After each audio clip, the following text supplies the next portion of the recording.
Hello everyone and welcome back. So in this video I want to do a quick walkthrough of the curriculum and talk about what to expect from this course. This course explains the concepts from basic to advanced, so it's advisable not to miss any section before going to the next section. The very first section is introductory section, in which I explain the basic contents such as what is algorithm, what is data structure and why we need them. And the next section is called recursion, which is a really important stuff, and this is used in many algorithms. So it's very important to learn it before diving into deep data structures and algorithms, because it comes up late on in many of our algorithms. So there are lots of interview questions about recursion, and the main ones are explained in cracking recursion interview question section, which is our next section. Then the next topic is Big O notation.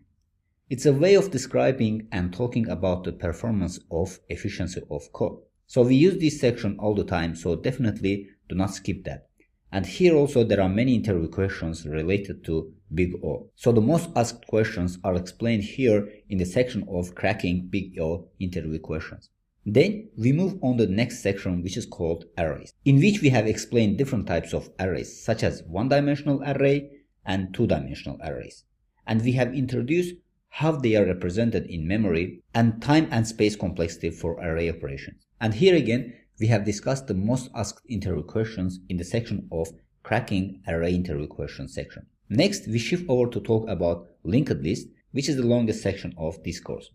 Here, we have covered all details of linked list with performing all operations on different types of linked list, such as single linked list, circle single linked list, double linked list, and circle double linked list.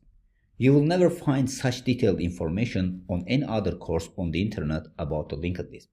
Additionally, we have explained famous interview questions about linked list in separate section. Then we move on to two more additional data structures, which are stacks and queues. These are very commonly used data structures. So here also the most common interview questions we have talked about stack and queue over here. Then from here we start another very detailed section which describes whole tree data structures, in which we include binary tree and the main concepts of binary tree such as pre-order traversal, in-order traversal, level order traversal, and post-order traversal. So here again, we recall the things like Big O notation and recursion in this section. Then from here, we continue to the binary search tree. And then we are continuing to the AVL tree. And in AVL tree, we have covered important concepts like left-left condition, left-right condition, right-left condition, and right-right condition. Here we have implemented these conditions in inserting and deleting a node from AVL trees. So then we go to the binary heap, which is also related to trees, but here this is the very special case of tree. And we have talked about common operations of binary heap. And finally, we got to the last type of tree, which is trie.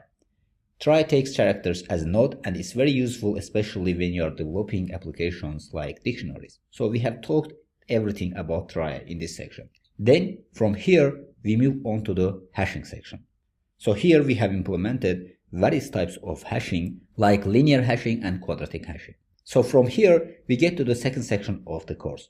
Up until this point it has been about sort of stepping stones, recursion, Big O notation, and different types of data structures that can be used in different types of algorithms.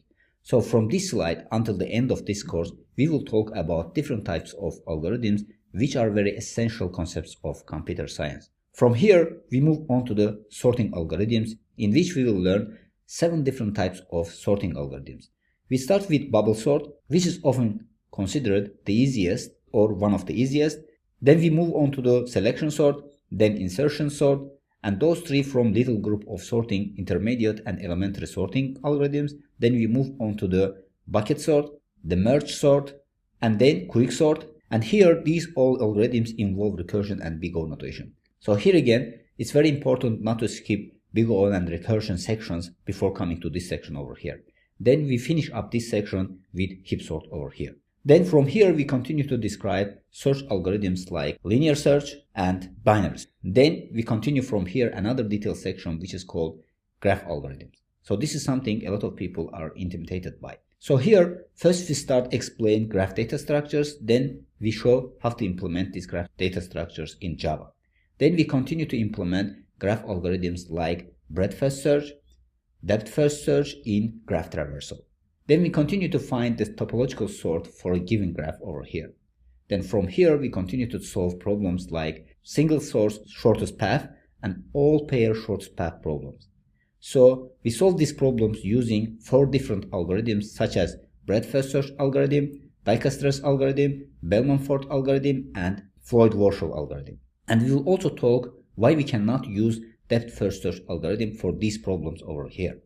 Then from here, we continue to the minimum spanning tree, which is a special type of graph, and we will solve this problem using 2 different algorithms like Prim's algorithm and Kruskal algorithm. Then with this, we conclude the graph section and we move on to the next section, which is called grid algorithm. So here we talk about which algorithms use grid approach and how to solve problems like activity selection problem and coin change problem and fractional knapsack problem using grid approach. Then the next section is divide and conquer algorithms. Here we talk about main properties of divide and conquer and how can we identify and solve problems using divide and conquer approach. Then we will solve problems like number factor problem, Hausreber problem, convert one string to another string problem, then 0-1 knapsack problem. Then we are going to continue to the longest common subsequence problem. Then the next problem is longest palindromic subsequence problem. Then at the end, we are going to solve minimum cost path problem. Then from here, we are going to continue another section, which is dynamic programming. I know many people are curious about learning dynamic programming. And here, we will talk about main properties of dynamic programming, such as optimal substructure problem and overlapping subproblems property. Then we will learn 2 methods of dynamic programming, which is top-down with memoization and bottom-up with tabulation. And I will show you 4 steps to convert divide and conquer algorithm to dynamic programming algorithm. Then we will continue to learn common problems that can be solved using dynamic programming, such as number factor problem, Hausreber problem, convert one string to another string problem, and 0 knapsack problem. So these problems that we mentioned over here are also solved using divide and conquer approach, and by using the 4 steps to convert these problems to the dynamic programming algorithm, we are going to implement same approach over here. Then after this section, I have created challenging dynamic programming exercises section for those who like pain and misery, because these are very quite hard problems. Then we have created a section which is called a recipe for problem solving, in which you will learn how to solve any given programming problem during the interview process in 5 steps. Then finally, you will reach the Wild West section, which includes coding exercises for all topics that we have explained in this course. So that's where we finish up this course. But this is not the end, because I am in process of recording new sections based on your requirements, and more sections are about to come. I know that this is a very long introductory video, but the course is very detailed, so I tried to form an idea of what you will get in this course.